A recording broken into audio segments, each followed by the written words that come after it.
അസ്സലാമലൈക്കും. ഇന്ന് ഞാനിവിടെ വന്നേക്കണത് ഒരു 10 മിനിറ്റ് കൊണ്ട് വളരെ എളുപ്പത്തിൽ അതേപോലെ തന്നെ നല്ല സ്വാദുള്ള ഒരു ദോശയുടെ റെസിപ്പി ആയിട്ടാണ്. നമുക്ക് നോക്കിയത് എങ്ങനെയാണ് ഉണ്ടാക്കണതെന്ന്. ഇത് ഒരു ചായയൊക്കെ തിളപ്പിച്ച് വരുമ്പോഴത്തേക്കും നമ്മുടെ ദോശ തയ്യാറാക്കും. അത്ര സമയം എടുക്കുള്ളൂ ഇത്. അതേപോലെ തന്നെ കുറഞ്ഞ ഇൻഗ്രീഡിയൻസ് മതി. കൂടെ ഒരു 3 ഇൻഗ്രീഡിയൻസ് മതി ഇത് ഉണ്ടാക്കാൻ വേണ്ടിയിട്ട്. അപ്പോൾ നോക്കാം നമുക്കിത് എങ്ങനെയാണ് ഉണ്ടാക്കണതെന്ന്. ഇതിനായിട്ട് ഞാൻ എടുത്തേക്കുന്നത് 1 കപ്പ് റവയാണ്. 1 കപ്പ് റവ നമുക്ക് ഒരു പാത്രത്തിലേക്ക് ഇട്ടെടുക്കാം. എന്നിട്ട് അതിലേക്ക് ഒരു 1.5 കപ്പ് സാധാ തണുത്ത വെള്ളം ചേർത്ത് കൊടുക്കാം. സാധാരണ വെള്ളം, പച്ചവെള്ളം ചേർത്ത് കൊടുക്കാം. എന്നിട്ടൊരു 10 മിനിറ്റ് അത് മൂടി വെക്കാം. ആ റവ ഒന്ന് കുതിരാൻ വേണ്ടിയിട്ടാണ് ഇത് ചെയ്യണത്.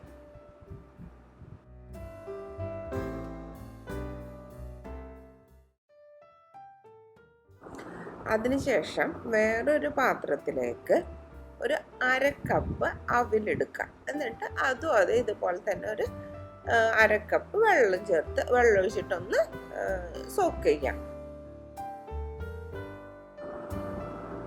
നമ്മൾ ഈ 1/2 കപ്പ് വെള്ളം ഒഴിച്ചിട്ട് നന്നായിട്ടൊന്ന് സ്പൂൺ വെച്ചിട്ട് ഇളക്കി കൊടുക്കുക. എന്നിട്ട് ആ വെള്ളം ഊറ്റിക്കളയുക.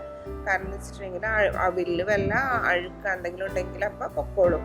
പിന്നെ അത് മാത്രമല്ല, ഈ ഒരു സമയം കൊണ്ട് തന്നെ അവില് കുതിർന്ന് കിട്ടും. കാരണം നമ്മൾ എടുത്തേക്കണത് വെള്ള അവിലല്ല, അത് പെട്ടെന്ന് ആയിക്കോളും, പെട്ടെന്ന് സോക്കാകും. ഇനി ഈ അവിലിലേക്ക് ഒരു 1/4 കപ്പ് തൈരും അതേപോലെ തന്നെ 1/4 കപ്പ് വെള്ളം ചേർത്ത് നന്നായിട്ട് മിക്സ് ചെയ്ത് മാറ്റി വെക്കാം.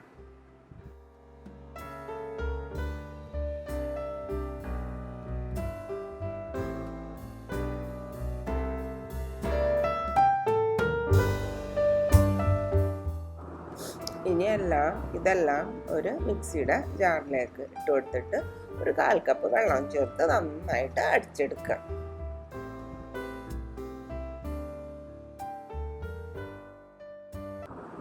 ഞാനിപ്പോൾ ഈ മാവ് നന്നായിട്ട് അരച്ചെടുത്തിട്ടുണ്ട്. ഇനി നമുക്കിതൊരു പാത്രത്തിലേക്ക് മാറ്റാം. എന്നിട്ട് നമുക്ക് ആവശ്യത്തിന് ഉപ്പും ചേർത്ത് നന്നായിട്ട് മിക്സ് ചെയ്ത് കൊടുക്കാം.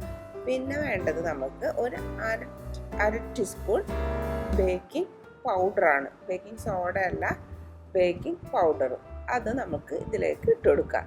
എന്നിട്ട് 1 ടീസ്പൂൺ വെള്ളം നമ്മൾ ഈ ബേക്കിംഗ് പൗഡർ ഇട്ട് കൊടുത്തിട്ട് അതിൻ്റെ മുകളിലേക്ക് ഒഴിച്ചു കൊടുക്കാം. കാരണം എന്ന് വെച്ചിട്ടുണ്ടെങ്കിൽ അല്ലെന്ന് വെച്ചിട്ടുണ്ടെങ്കിൽ ബേക്കിംഗ് പൗഡർ ഇതിൽ മിക്സ് ആവില്ല, അവിടെ ഇവിടെയൊക്കെ ആയിട്ട് കിടക്കും. അപ്പം ഇങ്ങനെ ഈ വെള്ളം ഒഴിച്ചു കൊടുക്കുമ്പോൾ ഇതിങ്ങനെ പതഞ്ഞു വരും. എന്നിട്ട് നന്നായിട്ട് മിക്സ് ചെയ്ത് കൊടുക്കുക. കാരണം നമ്മൾ തൈരൊക്കെ ചേർത്തേക്കണ കാരണം അത് നല്ല ഫ്ലഫി ആയിട്ട് മാവ് കിട്ടും.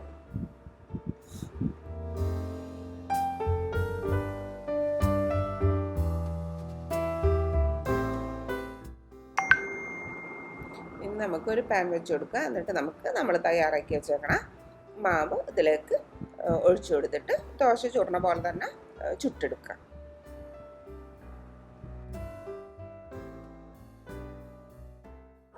ഇപ്പം ഇതിൻ്റെ ഒരു വശം വെന്തിട്ടുണ്ട്. ഇനി നമുക്കിതൊന്ന് മറിച്ചിട്ട് കൊടുക്കാം.